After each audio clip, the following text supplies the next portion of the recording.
Alam ninyo kanina, nag-video ako pero pinuputol nila. Lalo na dun sa mga masiselan. Kung hindi totoo ang mga gawain ko, bakit nila gagawin? Kaya natatakot na sila. Kaya yan ang ikuan ninyo.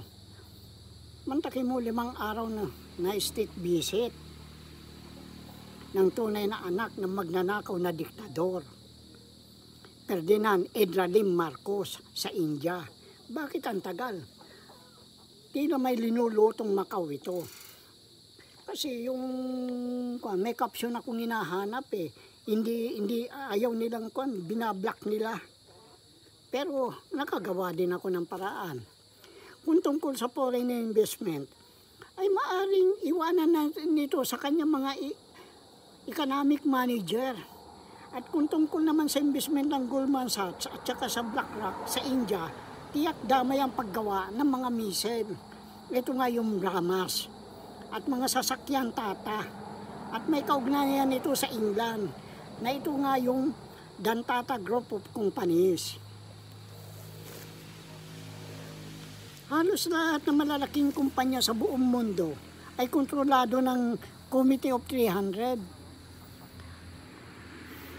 At ang asset management na gaya ng BlackRock, Goldman Sachs, Vanguard, yung State Street at iba pa, kung minsan ay mga bangko din. Kaya kung minsan gumagawa din sila ng mga share company na yung share company, yun ang kinukuha nila, pinapasok nila doon muna yung pera, pagkatapos papunta sa isang isang bangko o di kaya asset management katulad ng Blackstone o papunta sa BlackRock. Hindi maaaring magpahiram ang World Bank gaya ng nila. Kaya nga ginamit nila si Kumar Yung Kumar na yun ay yung ang sinasabi ko na yun ang sinasabi kong nagbigay ng 300 million na campaign fund. Kung talagang yung si Ajay Banga ay kalupuhan yun dahil balwasarado yun Yun ang si unang World Bank. Kaya yan, nabubulgar na sila sa akin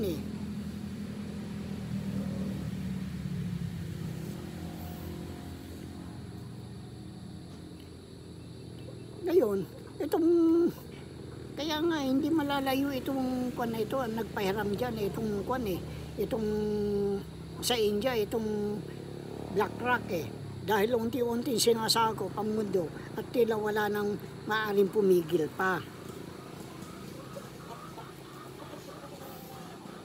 Kaya nga, bakit India? Kasi pilit nilang pinapalit ang India sa halip na England sa Group of 5. Sino ba nakakaalam na may mga pinahiram ng mga treasury note at nagkakahalaga ng 200 metric ton na ginto. Nung bago-bago lang si Modi dyan na Prime Minister, doon sila nagpahiram At yung mga treasury note yun, ay yung tinatawag nilang ngayon, bukod sa US debt, tinatawag nila yan na old money. Na inisyo ng JP Morgan. Bagamat ang Wells Fargo ay may dominasyon na yung $1 hanggang $100 lang. Samantala ang JP Morgan ay ang silver edition ay 1 million hanggang 500 million. Samantala sa gold edition ay 1 billion.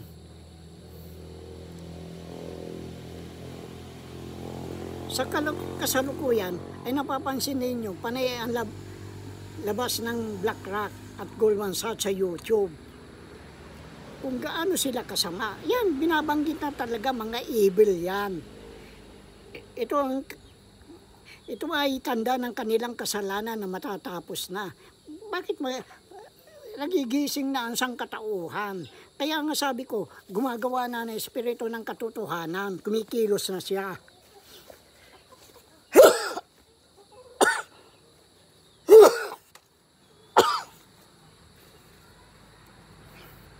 Excuse me, dahil talagang kwan eh.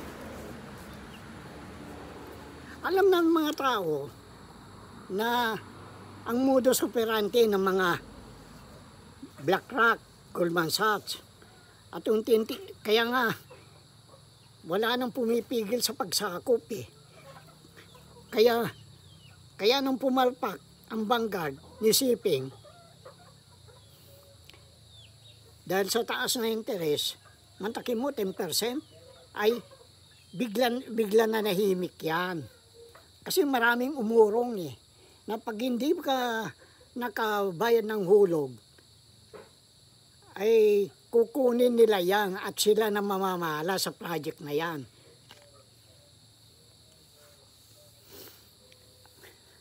Kaya yung kung na yan, ang kinukuha nila yung mga port, mga power grid, o mga bridge, yung mga kung na yan, yung airport, yan ang mga kung nila.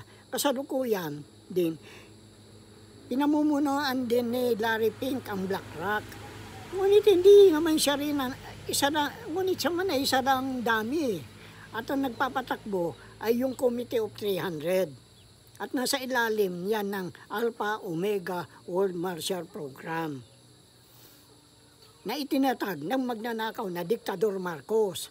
Kaya nga, napabalitang pag-aari ng BlackRock ang mundo upang makamit ang mga bagay na ito ay pararaanin sa mga politiko, lalo na mga diktador.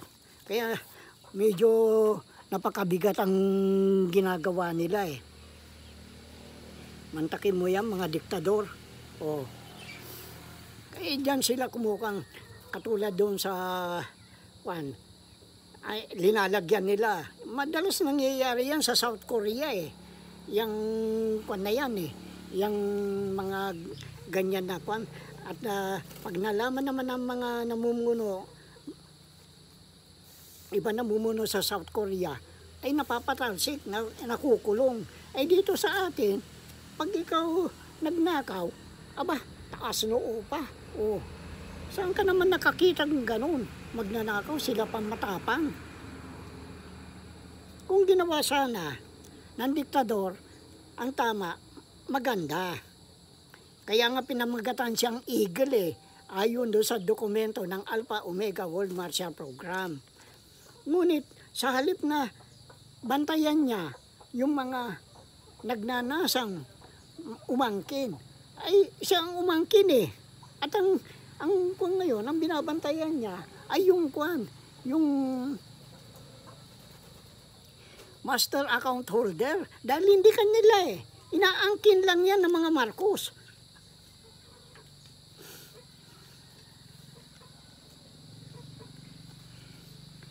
Upang maging kanila na yan. Yan ang hirap dyan eh. Maliwanag ang sinabi ng banal na katotohanan. Tanging pera lang ang sinasamba ng mga Marcos. O, like father, like son. O, parehas magnanakaw. Gaya ng sinabi ni Moses, kayo ay sasamba sa mga Diyos na kalalabas lamang. Mga Diyos na hindi kinakatakutan ng inyong mga magulang. Eh ano ba yung Diyos na yan? Hindi ba yan pera? Na yan din ang kinuha ng mga religion. Alam ng mga Committee of 300 na ang pasikot-sikot sa sistemang pandaigdigan. Kasi silang namamayani dyan eh. Hindi ito nakakabuti sa lipunan. At upang masunod ang kagustuhan at ang kagustuhan maghari ay may kasabihan, bilhin mo at ikaw ang may control. Tama nga naman. Kung ikaw ang kabili, talagang ikaw ang kukontrol ng mga kwan mo. Pag-aari mo na yan eh. Ang laro ng pandaigdigang ay airport, seaport, pipeline na mga langis, power grid, at mga tuta kung paano nakarating sa at mga ruta kung paano sila makakarating sa lugar na yon. Ngayon, kung airport, hindi ba kinukuha na nila? Katulad sa Bangladesh, yung mga seaport nila. Dahil sa pag hindi ka nakabayad, sila na mamamahala. Kaya yan papasok yung arastre ni Rason. Si Rason man ay dami din ng mga Marcos yan. Kaya gaano kalaking perang pumapasok sa mga Marcos? Hindi naman kanila yan. Magnanakaw talaga yung mga yan eh. Yan ay nakalaan sa mga mahirap eh. Pilit na pinagtitibay ng BlackRock ang sistemang ito. Kaya pati si Trump ay nagagawang paikutin. Ika nga, ginawang pamato upang maangkin ng US ang Panama Canal mula sa China. Isa lamang larong senaryo ito ng Committee of 300. Kaya nga, natatawa lang ako sa mga ito eh. Yung arastre, yan ang pinapasukan ng mga Rason.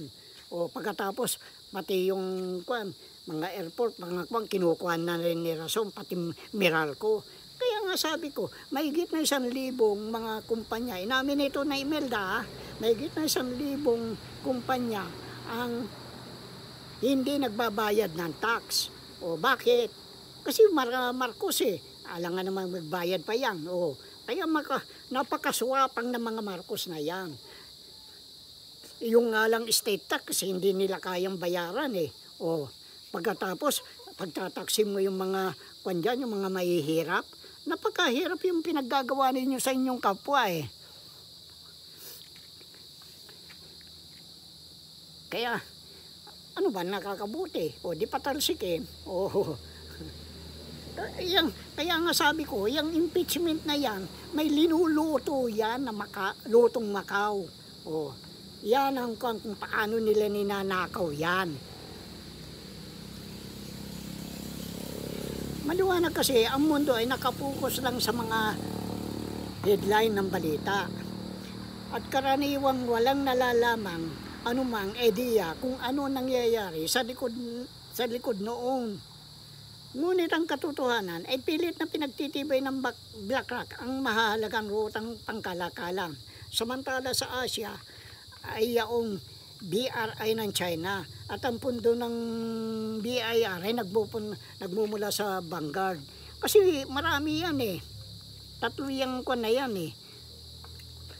Yung Goldman Sachs, yan na namamahala sa ng mga hulog, ng mga hiniram, na mga old money. Old money ang tawag nila dyan sa treasury note na yan. Dahil pera nga naman yan. Pwedeng gamitin.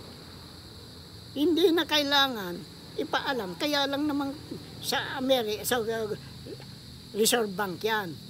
Kaya lang naman pilit na kinukonekta sa Federal Reserve Bank dahil nga doon sa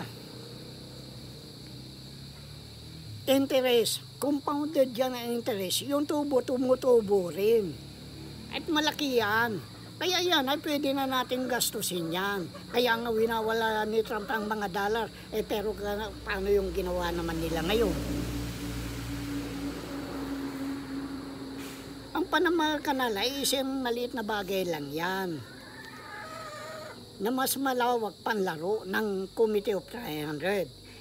Hindi ba ginagawa na ito ng San Miguel Corporation sa pangunguna ni Ramon Ang, airport, highway, maging underground subway. Pera pa rin ang mahirap yan. Pera natin mahihirap yan eh. Walang pera mga Marcos. Inangkin lang niya yung mga na yan. Ano ba sabi ni Jaime? Ang Bureau Custom na ang mamamahala sa pag-angkat ng bigas. Sila rin ang nakakaalam kung kailan mag-aangkat ng bigas upang mapababa ang presyo ng bigas. Nangangahulugan kung hindi masunod ang kagustuhan ng mga Marcos, ay mapaparusahan ka. At hindi ka makakabili kung wala kang tatak na ito nga yung national ID. O, hindi ka rin makakapagbenta kung wala kang kwan. Kaya nga napakahirap yung kwan nila yan eh. Yung ginawa nila yan, yung Genius Act. Pero yan, nakukuan na yan eh, kukuan na itong mga itong Trump na ito eh. Iniimbestigahan na rin yung mga pinaggagawa niya eh. Dahil ipapahamak ni Trump ang Amerika. Yan ang totoo. At yan, kaya nanalo yan dahil nandaya din. Kaya nga nagpunta si Garcia, si Glenn Chong, si Bautista nandoon. O, bakit kung talagang nagkasala si Kon, bakit hindi extradition ang hilingin ng Pilipinas? Kasi ang hirap niyan, kung na yan eh, sila din ang may gawa niyan eh.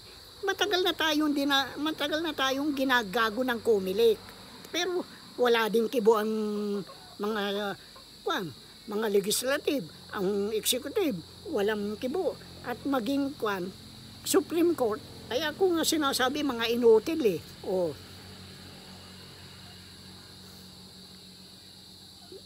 nabanggit sa YouTube na ang may-ari ng Japan ay ito nga ang BlackRock. Dahil ba sa mga old money? Oh. Ngunit ang old money ay hindi pag-aari ng US. At sila ay may utang sa mga inheritance. Kaya yung puhunan ng BlackRock na yan, ang puhunan ng Vanguard, puhunan ng State Street, Goldman Sachs, ay nagbumula lahat sa kayamanan ng nakalaan sa mahirap. Kaya nga sila ng inheritance eh. Akala siguro itong mga itong putang inang tandem, itong Marcos at saka itong putang inang Trump na ito, pag-aari nila yan eh. O,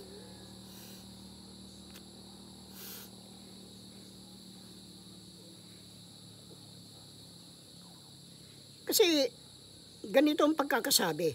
Si Trump ay pumirma sa isang physical economic deal. Ano yung physical economic deal? Di yung na yan, yung mga old money, yung mga treasury note nga mula sa JP Morgan. Yung hindi na pinapansin yung Wells Fargo dahil mababa lang ang kantidad niyan eh. At ang US ay magkakaroon ng isang mabungang transaksyon.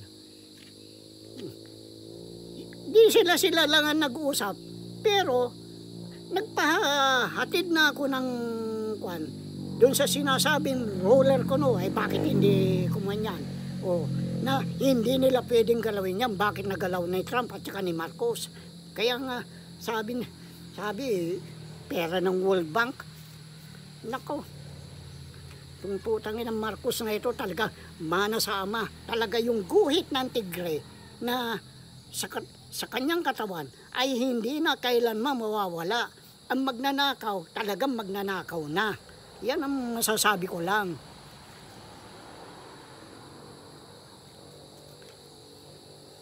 Kaya nga, mantakin mo, nakipagtransaksyon na sa Japan. Hindi naman Kaya kung yan, sisingilin ko yung Japan. Oh. Kasi ang mahalaga kasi diyan, ang pinakamahalaga diyan kung saan nanggaling ang ginto. Yan ang diyan. Yan ang magiging usapan diyan. Ay nanggaling sa Pilipinas. Oh. Ay bakit makikialam si Trump? Hindi naman niya pag-aari yan. Oh. Kaya nga sabi ko nga, ipinapahamak ni Trump ang Amerika para bumagsak, para ngayon, pagbagsak ng yung China, bakit tahimik ang China ngayon? Kasi China man ay gumagawa din ng paraan kung paano dahil malaki ang pera na sa kanila.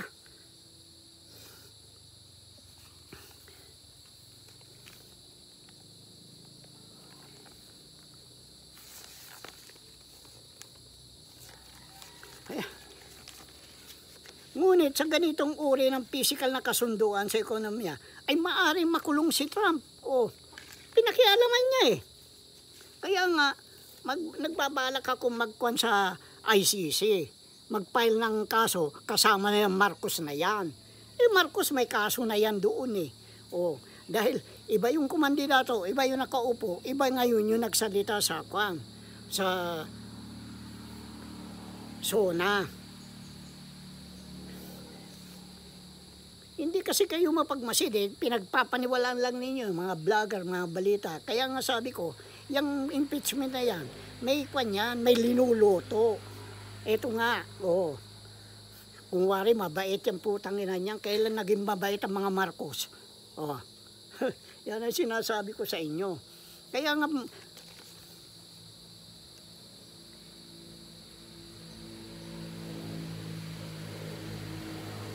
kasi yung ginto na yan, dinala ng Hapon sa Germany. Ngayon, kaya nga pilit nilang ipinapalit ang India dito sa dito sa England. Dahil malalaman yung Rothschild eh. Dahil kaya iyan ang pilit nila yung pinapalit sa Group of Five. Kaya nga inuuna nila BRICS eh. Ganun lang yan, laro na yan. Napakasimpleng laro yan eh. Ngayon, kung may pinautang sa kwan, ay maaring yung isa diyan ay yung paggawa ng armas, itong Brahmos nga. Ay bakit uutang? Yung putang inang Marcos na yan, yung tunay na anak ni Marcos, ng mga missile. Samantalang may share din yan. Ganyan ang nangyayari sa Amerika. Yung mga armas na ginagawa, may share tayo. Kaya nga, uutang, hindi para kwan. Anong dan?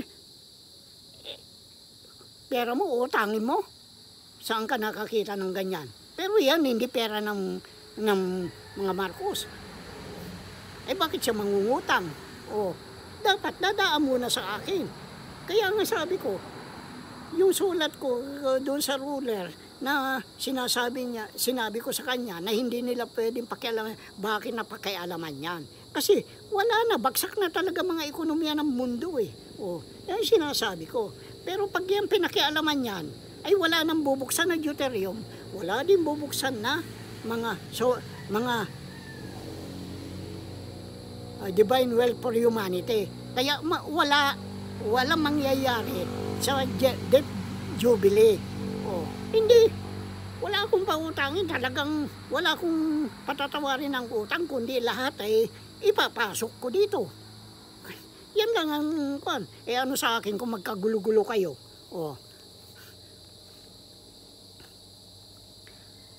Ang Japan ay nangako magbibigay ng 550 US dollar bilyon na old money. Samantala ang South Korea ay 350 billion naman. Kaya ganito mangyayari. Ibinabagsak ni Trump ang New World Order na siya nagpangarap ng mga Marcos. Kaya nalilito na sila ngayon. Kaya nga gusto niya makausap si Trump. Ngayon, bakit ang North Korea? Kasi nagpautang din ang BlackRock sa North Korea. At yan ko na yan, mga treasury, hindi naman ginto eh. Mga old money nga yan eh. Yan ang pinahiram nila bilang puhunan. At kinukuha na nila yung puhunan na yun. Ngayon, pag kinuha yung puhunan na yun, pabagsak na rin ang South Korea. Sigurado yan. Pabagsak na rin ang kanila, tuluyan na rin sila malulugmok. Kaya, anong mangyayari pag ganun? Di wala. Ngayon, kasi karamihan dyan ay mga kwan lang yan, mga dami. Yan ang totoo niyan. Yan, ang kwan na yan. Ang nasa likod niyan ay yung Committee of 300 sa pangunguna ng mga Marcos. Ang takin mo. pera ng ibang tao, pag-aari ng ibang tao, aangkinin ng mga Marcos. Saan ka, saan ka naman nakakita ng ganon? Oh. Kaya sumusobra na itong mga Marcos na ito. Oh. Kaya nga, gusto kong tanungin yan eh. Ano ba nangyari? Bakit ganon? Kaya nga, irereklamo ko yung dalawa na yan. Si Trump at saka si Marcos sa ICC. Oh. Dahil lahat ng dokumento ng mga Marcos ay declassified na yan eh. May kopya ang Supreme Court yan. Bakit hindi nyo hanapin? Oh. Kasi ang mga dami, parang kwan lang yan eh. Binibigyan lang yan ng, yan sina Elon Musk, sina Bill Gates, mga lahat yan, puro dami lang yan. At ang nakakwan dyan, may koneksyon pa rin sa Rothschild. Kaya nga pilit nilang iniiwas dyan. Ngayon, kaya nga sinabi, pinaka-corrupt dahil yung mga corrupt na yung mga kinukurap nilang pera, binibigyan nila ng karapatan sa England na mamili ng ari-arian. Kaya nga, pilit nilang itinatago yan. Kaya nga yung sulat ko kay Boris Johnson eh, sabay sinagot niya ako na marami kaming problema, wag muna natin pag-usapan yan. Oh.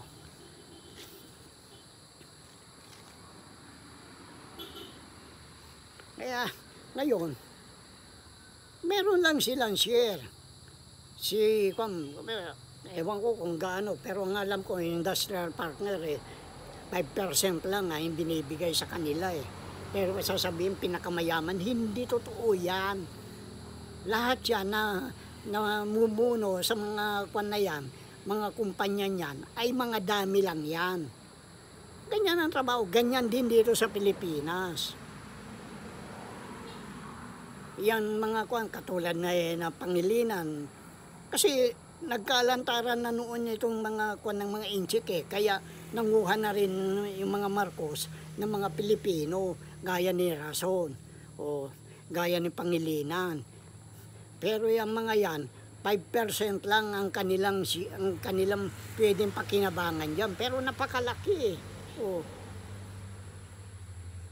kung 5%, ngayon, yung 95 mapupunta. Kaya lang, yung pera, pwede na ipaikot. Kaya ang ginagawa ng mga inchik, ipinahihiram nila sa kapwa nila mga inchik upang tumaas ang kanilang standard of living. O, itinataas nila yung antas niyang kabuhayan nila upang manatili ang Pilipino na trabahador lamang. Samantala pag-aari natin yan. Yan ang napakasakit na pangyayari eh.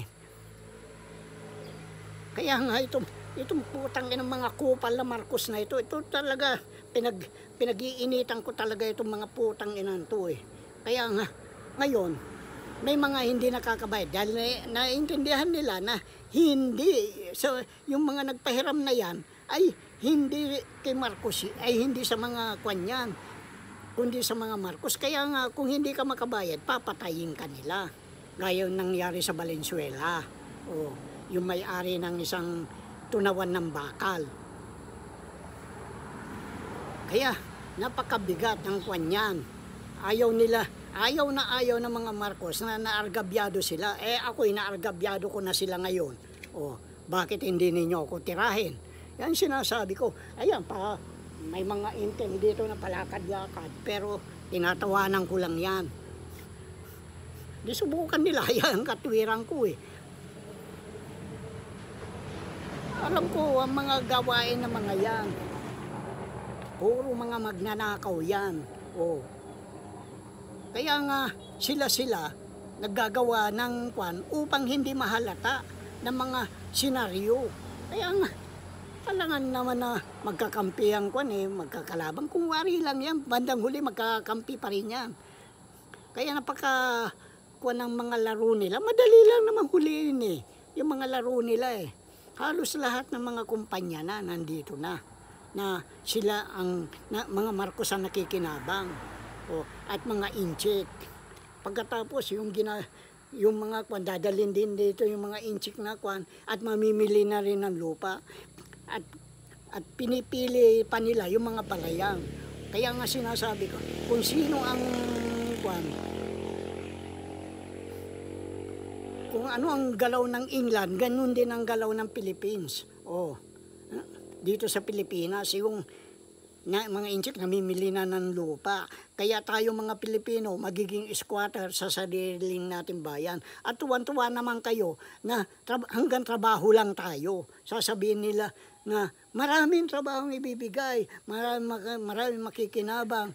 O putang ina nyo, laki na tinutubo nyo. Kasi pag nagtayo kasi ako ng mga kumpanya dito, magkakaroon ng ng profit sharing ang mga trabahador. Yan ang ko. Yan ang gusto kong mangyari, na kung ano mang kumpanya niyan at tumubo, magbibigay ng mga 20% o 10 to 20% na share ng mga kumpanya sa mga trabahador. Kaya may iwasan ang mga welga-welga. Ngayon, mag-uuwian na dito yan dahil mas mataas ang sahod. Pero marami pang, sinasabi ko, marami pang mamamatay. Yan ang tandaan ninyo. Hanggat marating natin yung talagang jubileo. Kasi walang nakakaalam sa mga religion. Kaya nga sabi ko, mga tanga-tanga lahat ng religion eh. Walang alam yan, kundi yung pagkapirahan lang. Kaya napakabigat eh. Ngayon, yung sinasabi nila, yung kung anong sinasabi ko, yun ang ginagawa nila. Ang hindi lang nila magawa ay yung magbibigay ako ng 1,000 square meter eh, sa bawat pamilya na walang pamamahay.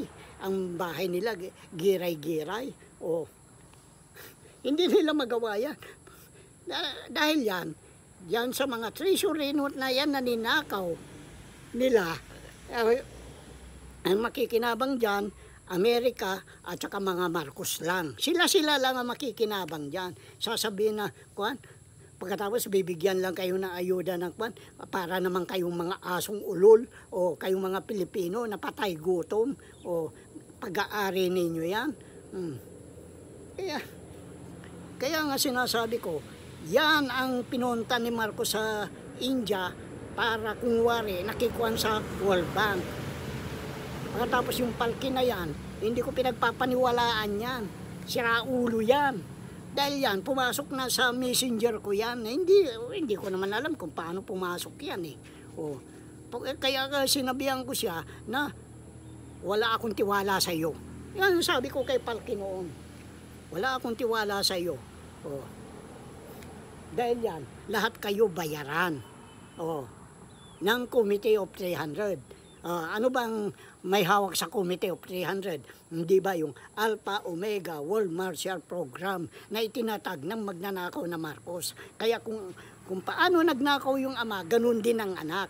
Kaya nga sinasabi ko, yung guhit ng tigre sa katawan sa kanyang katawan ay hindi na matatanggal yun. Sige na.